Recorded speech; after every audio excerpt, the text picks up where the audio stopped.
day here on It the is edge. a new day. How you doing, Brains? Welcome, welcome, welcome. You are at the spot, the location, the place where the conversations are pointed, the guests are sharp, and the responses are never dull. Today, we're with Lili McGovern. I am so excited to talk to her. You know, I get excited about talking to all my guests, but some are just extra special. We're going to talk about mindset and the creativity of coaching. What does that look like? She has a formula here. She says BS plus F work. And it's not what you think, it is belief systems and feelings. How we manage our feelings, how we process the emotions. Do we really care about a lot of stuff? Can we offset them? It's all in how you process it. That's the key, is how you receive it. So we're going to talk about some daily habits, some daily rituals, some that I've incorporated, some that she's going to introduce. Well, it is so wonderful for you to even take the time in life to care about others and our heart and, evolving, period. So many people are stuck or they're going backwards. And sometimes, unfortunately, I think they're comfortable in that stuck space. They have no idea of the possibilities of what lies ahead. Tell us how you show up in the world. Well, I try to show up as my most authentic, joyful self. And sometimes that looks like a lot of laughter. And sometimes it looks like serious talk because I find that I love talking about things that make a difference in people's lives and what really matters, what truly matters, because I know how precious life is. And then it goes by in the blink of an eye. And it's all up to us how we decide to interpret our stories and make our lives to be the best possible experience that we can have. Define your word of authentic, because sometimes people can't show up as their authentic self. Girl, they don't have a wig on, they don't have their teeth in. They haven't washed their face, they got an attitude, they didn't sleep well, they cranky, they thinking about their bills. What is authenticity to you? I feel like authenticity is really being present to the moment and just being aware of everything that's going on. In Buddhism, they have a concept, it's called Ichin and Sanzen, or 3,000 factors in a single moment of time. So there's a lot of stuff happening in every single moment of time, and we can get caught up with, what's happening outside of us. And we can get caught up with what's happening inside of us. But when we can be present to what's going on right now in front of us, then there's so many possibilities that arise. So I Sometimes feel it's like scary. that's what authenticity means. It means like being present, being who you are with who you're with, seeing them for who they are, where they're at, not trying to fix them or put your expectations on them. So just really, opening yourself up heart to heart and having a beautiful dialogue. I don't know if that's Buddhism or a hippy dippy lifestyle. But it's about a freedom. It's about a Yeah, freedom, and absolutely. it's about reality and people's perception of reality. It was strange. I did an exercise at a Mhm. conference, and they gave a scenario. I don't remember exactly what it was, but our perception of how we actually saw the exact same scenario was different from person to person. I couldn't believe that. I really couldn't believe that. And I was like, okay, if it's blue, it's blue. Well, no, that could be a shade of teal, or that could be navy blue, or that could be this. Everybody's got their own spin on it. So to be aware and to be conscious, people talk about mindset. I'm not into mindset. I think I've evolved into consciousness and Mhm. being aware of what is going on. Like you said, being present. People are looking for the next new shiny object. How do we learn to be still and stay at peace? Well, those are all great questions. And I think learning to be still and at peace, you don't have to be still to be at peace, for one. And you can be peaceful in the stillness, or you can be, up in your head listening to the noise that's created by your survival operating system that's usually always on, or you can tap into that intuitive, creative side of your brain that really knows everything's always okay, everything's here to love us, and that life is happening for us, not to us. And so, really, I feel like that inner peace gets created through those tiny little habits that we do every day, and the habits about how we think about ourselves, the habits that we allow ourselves to take every day or do or not do, and just the habits of, I think it's really habits of thought and these habitual thinking patterns that we've used to survive up until now that may or may not be serving us. And so I think it's a continual process, like you talked about, of us evolving to what's going on right now, because what's happening right now is what's current. And so it's up to us to stay current with what's going on in the world. And when we're not able to do that because we're stuck in the past or worried about the future, then we're not present to the possibilities. So that inner peace for me started out with my Buddhism journey and chanting every day, because I couldn't sit still and meditate and empty my mind. That was not happening.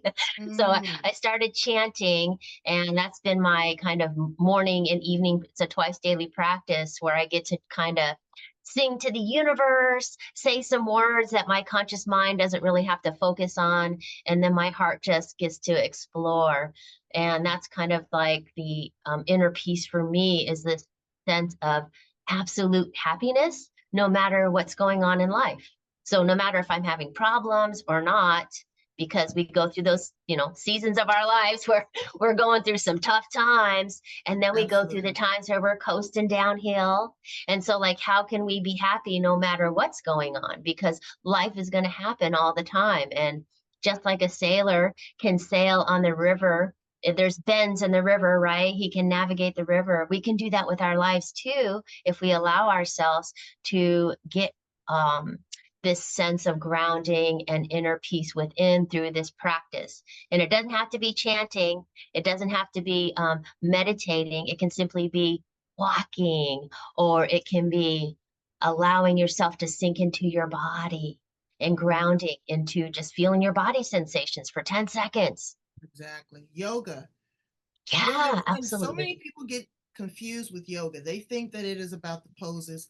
It's not about the poses, it's about the breath. It's about connecting to your soul, your heart centered, and your body will become pliable. It will do whatever you want it to do. Once you relax the muscles, you don't have to be stiff. It's really to breathe into it. I love my yoga instructor. She'll say, okay, now assess your body. Where do you need to relax? Where do you feel the tension? Breathe into that space. Oxygen was our creator's very first gift. That's what people say. Breathe when you're stressed out. When you are running, you're out of breath. When you are in pain, you're, feeling the breath. The breath controls everything, and it will be your very last gift when you die, is your last breath. So, do you do breath work as well? I do breath work, and chanting is breath work, because as It I'm is. sucking in my air, I'm exhaling longer than I inhale. And I love breath work as a way to alter your state of consciousness naturally without any drugs. You can feel high. And I love this breath work movement that's happening right now, and adding sound to that. And yeah, I do breath work, I do chanting, I meditate, I do cold plunges. I use all the tools I can You have do at the my cold disposal. plunge. I went to the Dallas Cowboys training camp and I saw that ice bath. I was like, I don't know. I don't know if I'd rather be hit by a running back or get into that cold bath. But they say it revitalizes the muscles and the body and the brain like no other. Well, it's kind of the same experience. except mm. except for the cold bath, you probably won't come out with bruises. So, but really what it does is it interrupts your patterns. It interrupts your, what's going on with you right now. And you can't do anything but help and be present to the moment Just and be in surrender. your body.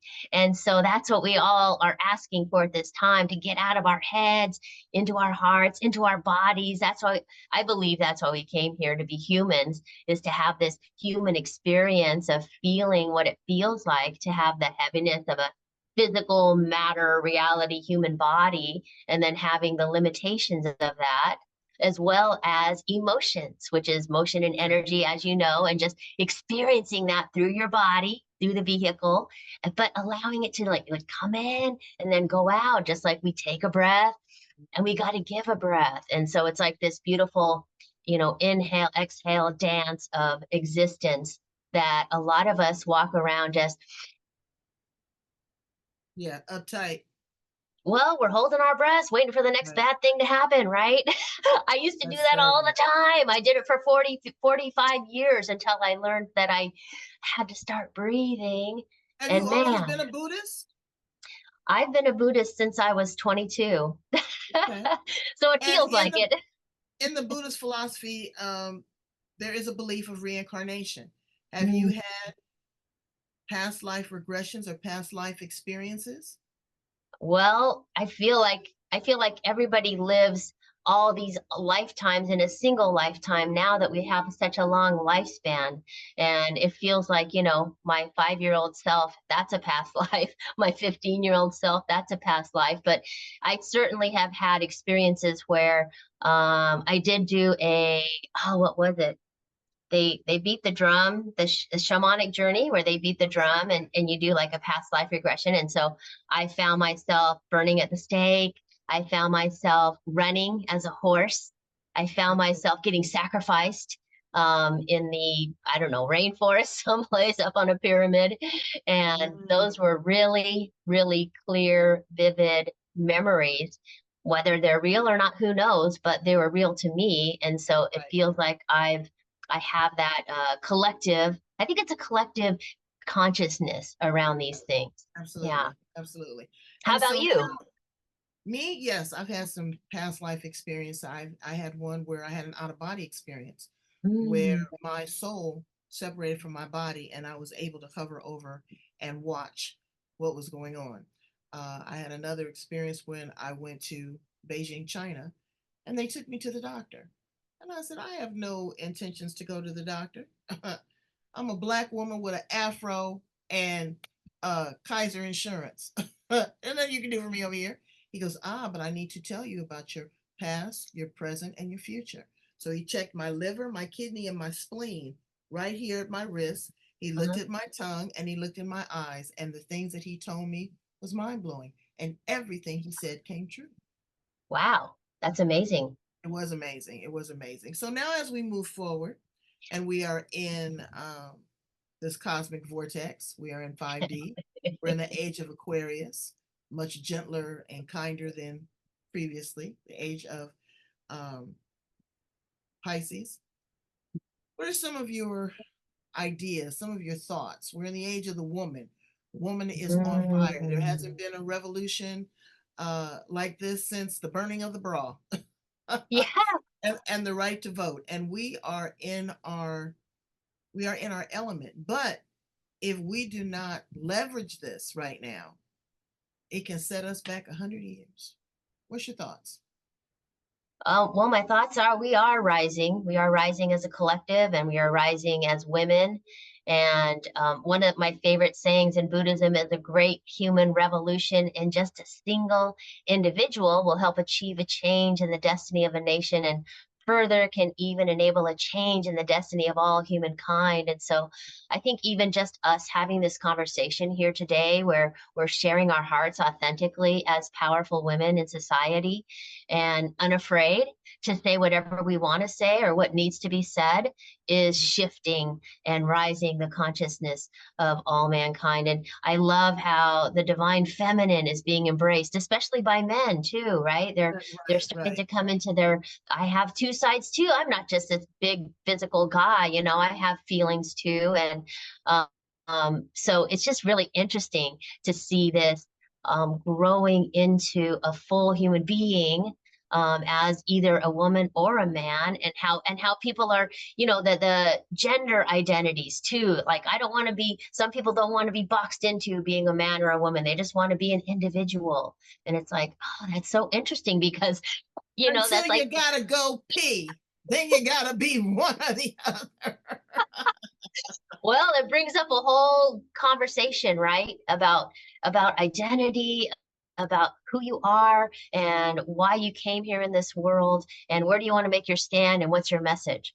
And my stand and my message is always that every human being is a treasure, and that you won the lottery by getting a body. There's a lot of souls waiting to come down and get a body. So what are you going to do with your same 24 hours that everybody else has? And how do some people do a whole bunch, and how do others seemingly not do very much? And there's got to be some kind of a cosmic balance, so that everything is necessary and nothing is bad or wrong. And it's like, it just brings up a whole bunch of philosophical, existential questions. And I'm a philosopher at my core. That's why I love studying about Buddhism, because you could just read that stuff forever. Exactly, about heart evolution. Heart evolutions. Well, I did have a quote on my site, and it's something about our heart, our journey, journey on our heart's evolution. And I feel like we're all evolving to a new level of consciousness, and we're not all at the same level. So you have to meet yourself where you're at and be okay with who you are, understanding that you came here for a reason and a purpose, and that may or may not become clear to you until you start looking. And so I feel like everything begins within. It begins within examining, who am I? Who do I want to be? And then just giving yourself the opportunity to go out and make that dream come true to the best of your abilities.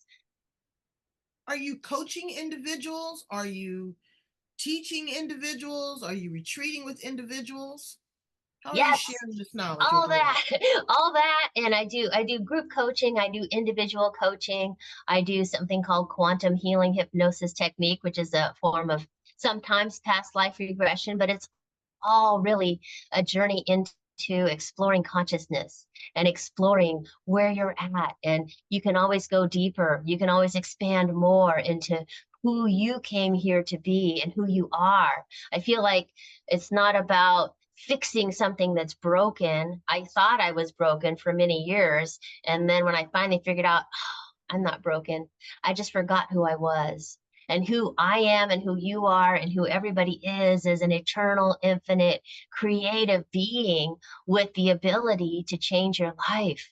But life happens, and it's so easy to forget who we are. It's so easy to buy into the stories that we get fed about who we are and our capabilities. So this beautiful journey that we're all on is like, oh, let's have some fun. Let's enjoy our lives. How can we have a great time together? And that's through cooperation, which is the new women-led paradigm, instead of competition, right? So Right. just like a body system has to cooperate within itself, otherwise you get cancer, then we have to do that as a society too, because now we're like a body. We are no longer separated. We can touch each other right now across the world, and Exactly. so we're living so closely, and we can see now what everybody else is doing. So nobody is safe from examination. And when there's injustices that occur, people can now do something about it. And how great is Exactly. that? Well, if they're not numb, because there's a lot of people in all transparency that don't give a shit. They just they just go along to get along. Well, they have their at their own level of consciousness, right? So it's like, Right. you can't expect a baby to be able to understand physics concepts. And so some of us are at in high school, and some of us are in kindergarten. And it's like, Right. how can we that And we know have to or allow them aware. wherever they are. That's the challenge too. You have to allow people to be where they are. It's like Exactly. my mother was going through a bit of dementia. Mm-hmm. or before she passed away. And she would always tell me about this little girl that would Mm-hmm. come visit her and her shoes and her socks. My mother's enamored with her shoes and her socks. Well, instead of me saying, no, that's not real, that's not a reality, that was her reality. I went there with Mm-hmm. her. And sometimes the Mm-hmm. things that evolved from what she told me was like a fairy tale. Mm-hmm. And she was in her happy place. And so instead of me trying to extract her and bring her back to this reality or my Mm-hmm. perception of reality, because this is all an illusion anyway, Mm-hmm. I just would go with her and enjoy the ride. And that's what people don't allow, with racism, with sexism, with classism. They don't allow people to be where they are. I don't like okra, can't stand it. But if you come to my house and you enjoy it, I will prepare it for you. I Mm. allow you to be in that space, but don't force me. Allow me to say, Yeah. no, I don't like that. I don't have to be combative. I don't have to be aggressive. Again, I'm at a certain level of consciousness or awareness or resistance because Mm. you can be in a place of resistance. No Mm-hmm. is a complete sentence. Mm-hmm. Mm-hmm. Absolutely fine to say, no, this is not for me. I pump my brakes. Let me reevaluate this. Let me get comfortable with this. Let me sit with this. That's fine. But just to kind of just keep going along to get along sometimes can be more of a hindrance than a help. Wouldn't you agree? I would agree 100%. And no as a complete sentence is something I had to learn because Mm, growing up as a, daughter of a Chinese, authoritarian, traditional Chinese man, the, females were just really seen and they're there to please and serve. And so I never learned how to say no until now. And I love saying no, just understanding that every time I say no to something that is not serving me, it opens up space for me to be able to give even more of who I am. So no is a exactly. powerful word, and so is yes. And I'm Yes.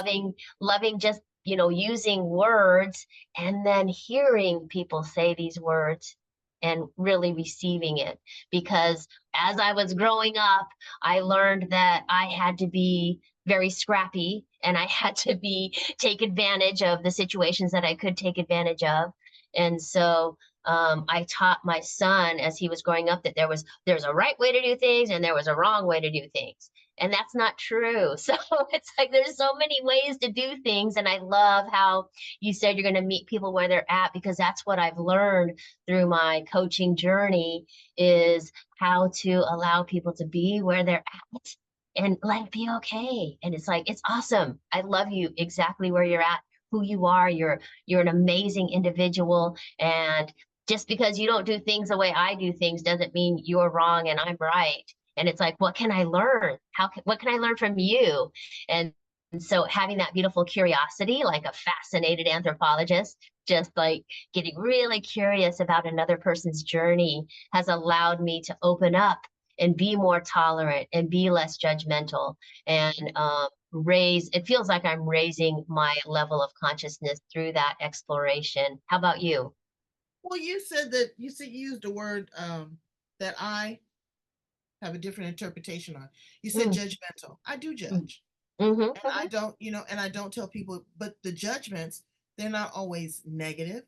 Mhm. Sometimes they're objective, but it's Yeah, a gauge for me. It's a yeah. parameter, it's a boundary. And I judge it upon life experience that I know, that I've seen, that I've heard, that I've tasted. Mhm. But that is not a roadblock or a stumbling block for me to redefine it and look at it a different way. My mentor told me I ran into a situation. I'm like, oh my God, here we go again.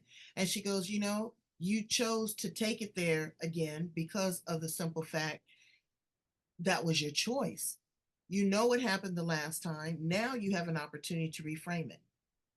Mm, You know what didn't work. Now you have an opportunity to take a different path. And mhm. I did that and it worked out fabulously. So we do have choices, we do have options if we allow ourselves. And that's what I don't think people do is they give themselves grace. They give themselves enough space to kind of Yeah. stop and say, you know what? wow, this didn't go well, or this may not go well. But in the same token, today I had a download, Mm, in my meditation, and I get words. And when I mm, get words, I have to resonate with those words for at least 24 hours. So mm. today, my word was courage. Oh, I love And it. I was like, well, I think I'm pretty courageous. So there's something that is going to transpire in the next 24 hours, or something that I'm going to meet, or a challenge that I'm going to face, then I need to be courageous. Hmm. And being courageous could also be being submissive.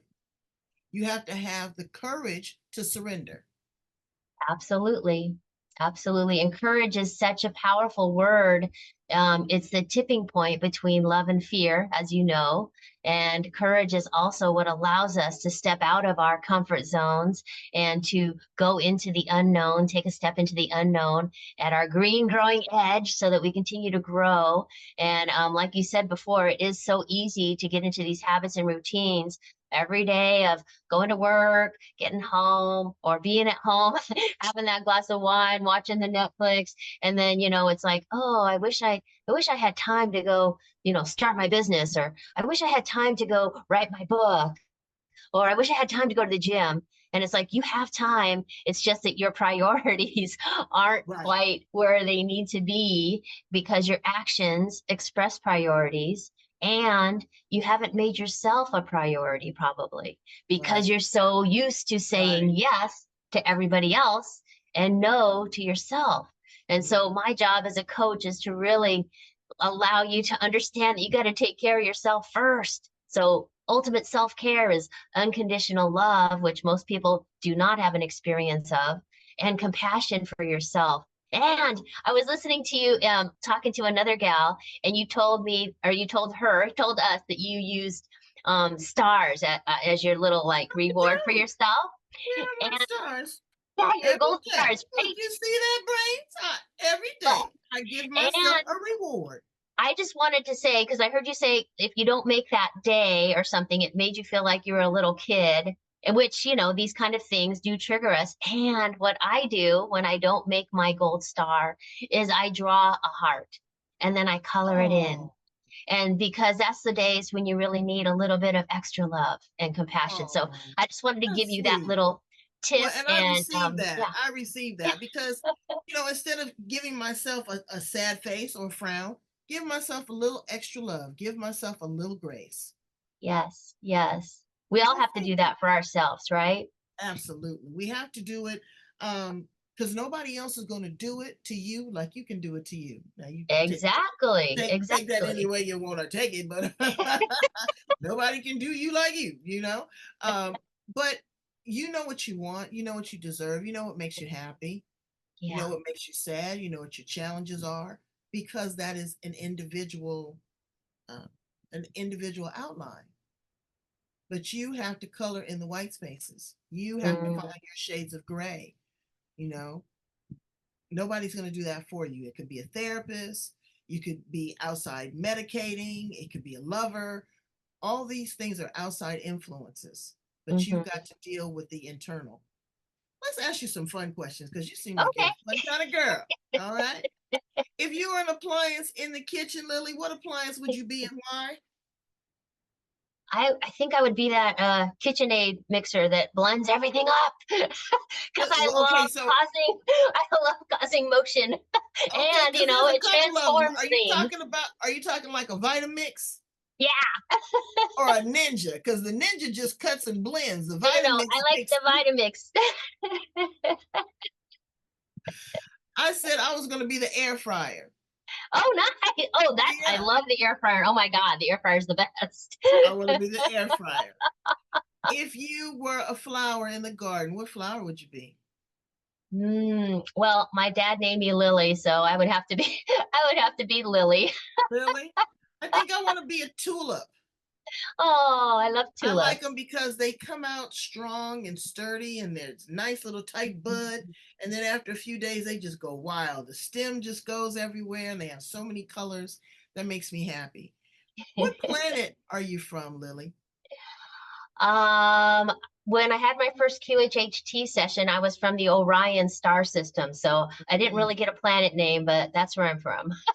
wow. Okay. I think I'm from like Saturn. I like all the rings and the energy and the Nice. lights and the charge. I think that that's great. If you could time travel, past, present, future, where would you land? Mm. Well, I think I would go to the future where I could travel to the past or do Right. whatever I wanted. Yeah. I think I want to go to the future too. I want to see if they're still wearing cornrows. Yeah, yeah. I just and the mindset. I mean, we've already done this. We could Mhm. again, as I said in the beginning of the interview, Yeah. the world is going backwards. Mm. But a lot of times, as I said, we're going through 5D.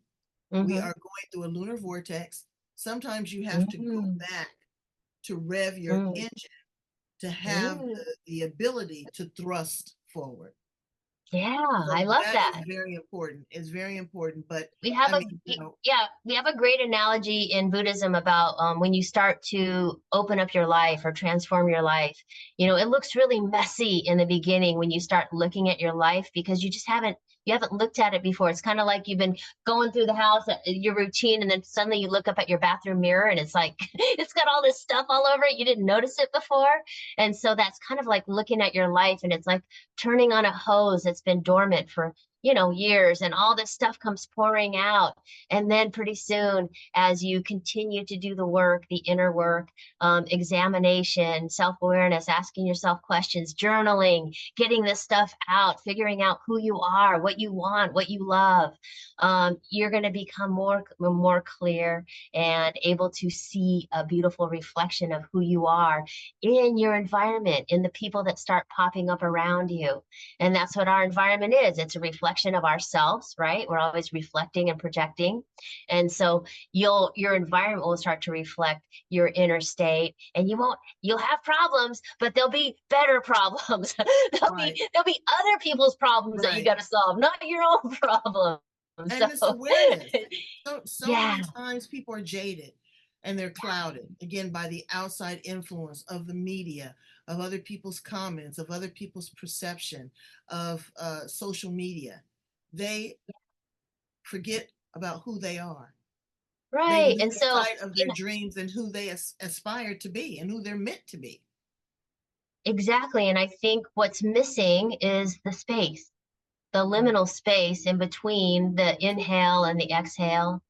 And Mm-hmm. it's also that space that we create for ourselves when we sit down and perhaps journal or meditate or take a walk where we're not getting, bombarded by the outside world. And I would Mm-hmm. love to just share a little tiny little exercise with the viewers because I did this the other day Please. in my master class. And it's a way to get grounded and centered, and you can do it anytime, anywhere. I'm doing it here when I'm talking to you, just to remember who I am and what I'm here to share. And it's an exercise where you just place your two fingertips together like you're holding onto a butterfly wing, and you move them around in tiny little circles.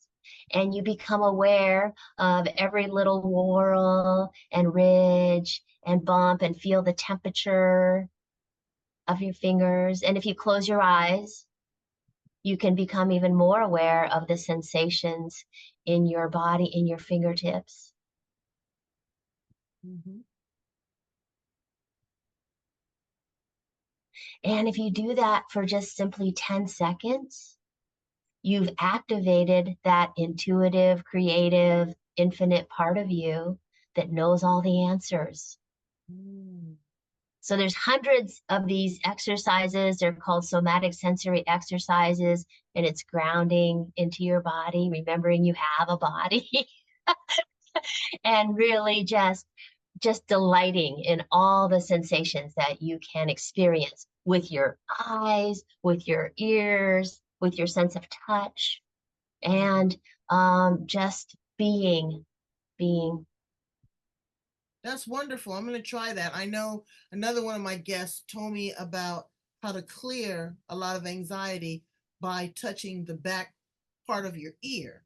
Right this part here, not this part, but this, and pulling it forward. So I go and I get a massage And the guy, I thought the back was, or the feet were the best. Honey, he gave the best ear ever. I He love head pressed inside there and massages. uncurled the ear, all of this. So there's a lot of sensation there, and the fingertips. When you first started doing that, I thought you were going to share some mudras with us.